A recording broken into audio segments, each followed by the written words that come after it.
Hey, Assalamualaikum everyone. It's me Irene. Welcome back to my another video. I know আমি এভাবে কোনো video করি নাই, বাট আজকে একটু ডিফারেন্ট ওয়েতে ট্রাই করছি আপনাদের সাথে একটা ভিডিও শেয়ার করার জন্য। আমার হাতে একটা পার্সেল আছে, এটা আমি রিসেন্টলি রিসিভ করেছি, তো আমি চাচ্ছি পার্সেলটা আজকে আপনাদের সাথেই আনবক্স করবো। Let's go. বেসিক্যালি এটা হচ্ছে একটা DIY আইল্যাশ এক্সটেনশন কিট। তো আমি বরাবর আইল্যাশ পড়তে খুব পছন্দ করি, যে কোনো পার্টি বা যে কোনো প্রোগ্রামে আমি আইল্যাশ পড়ি।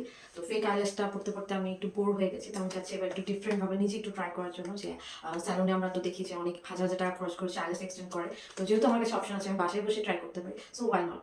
তো লেটস আনবক্স। এটার মধ্যে কী কী আছে। এটাতে একটা টুইজার আছে, যেটা দিয়ে হচ্ছে আমরা আইল্যাশগুলো পিক করতে পারবো। আমি একটু ক্লোজলি দেখাই, এখানে ছোট বড় অনেক ধরনের আইল্যাশ আছে। যারা হচ্ছে একটু বড় ক্যাট আছে তারা বড়গুলো ইউজ করতে পারবে, আর যারা একটু নেচার হতে চায় তারা ছোটো ছোটোগুলো ইউজ করবে। তো আমরা হচ্ছে টুইজারটা দিয়ে আইল্যাশগুলো পিক করবো আর আমাদের আইতে হচ্ছে সেট করবো। আর এখানে একটা দেখা যাচ্ছে কিনা, এখানে একটা বন্ড আছে, এটা দিয়ে হচ্ছে আমরা আমাদের যে রিয়েল ল্যাশগুলো ওগুলোতে আমরা এই লিকুইডটা বন্ড যেটাকে বলে, এটা যখন আমরা দিব দেন বন্ডটা ইউজ করার পরে দেন হচ্ছে আমরা আমাদের ফেক আইল্যাশগুলোকে হচ্ছে এটার সাথে সেট করবো। দেন সেট করার পরে এখানে আরেকটা লিকুইড আছে যেটাকে বলা হচ্ছে সিল। তো আমরা হচ্ছে আইল্যাশটা সেট করার পরে এই সিলটা দিয়ে হচ্ছে আমরা এটাকে ট্যাগ করে দিব, যাতে এটা দীর্ঘমেয়াদীভাবে আমাদের আইতে হচ্ছে স্টে করে।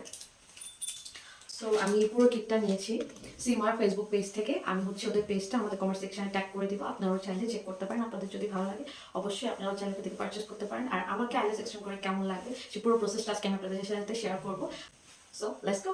স্টার্টিংয়ে আমরা হচ্ছে বন্ডটাকে ইউজ করে নিচ্ছি। বন্ডটা ভালোভাবে আইল্যাশের সাথে সেট করতে হবে, যাতে অরিজিনাল আইল্যাশের সাথে ফেক আইল্যাশটা সরাসরি সেট হয়ে যায়। আমার পুরো আইল্যাশটা সেট করে নিচ্ছি, আমার কাজিন আমাকে হেল্প করছে আইল্যাশগুলোকে প্রপারলি সেট করতে। আইল্যাশগুলো সেট করার পর এখন আমরা হচ্ছে সিল করে দিচ্ছি। এই সিলটা যদি আপনি প্রপারলি করেন তাহলে 7 থেকে 10 দিন এটা আমাদের আইতে স্টে করবে, আমরা যদি ভালোভাবে মেনটেন করতে পারি। তো এই হচ্ছে আমার একটা চোখ ডান হয়ে গেছে। অফ ক্যামেরা আমি আরেকটা চোখ করে চলে আসছি শীঘ্রই। So this is my final look. Thanks to সিমোয়া, আমি যেরকম চেয়েছি ঠিক সেম টু সেমই হয়েছে। এখন আমাকে আর গ্লাস নিয়ে আর টেনশন করতে হবে না কোথাও যাওয়ার আগে। আপনারাও যারা হচ্ছে বাসায় বেবি রেখে স্যালনে গিয়ে টাইম ওয়েস্ট করতে চাচ্ছেন না, বাসায় এত সহজেই করতে চাচ্ছেন আপনার ল্যাশটাকে এক্সটেন্ড, তারা চাইলে অবশ্যই ট্রাই করতে পারেন। I hope it's a good deal. So আমাকে কেমন লাগছে অবশ্যই অবশ্যই জানাবেন। আর পুরো ভিডিওটা দেখার জন্য, এতক্ষণ আমার সাথে পুরো প্রসেসটা থাকার জন্য অনেক অনেক ধন্যবাদ। Thanks everyone. আল্লাহ হাফেজ। আসসালামু আলাইকুম।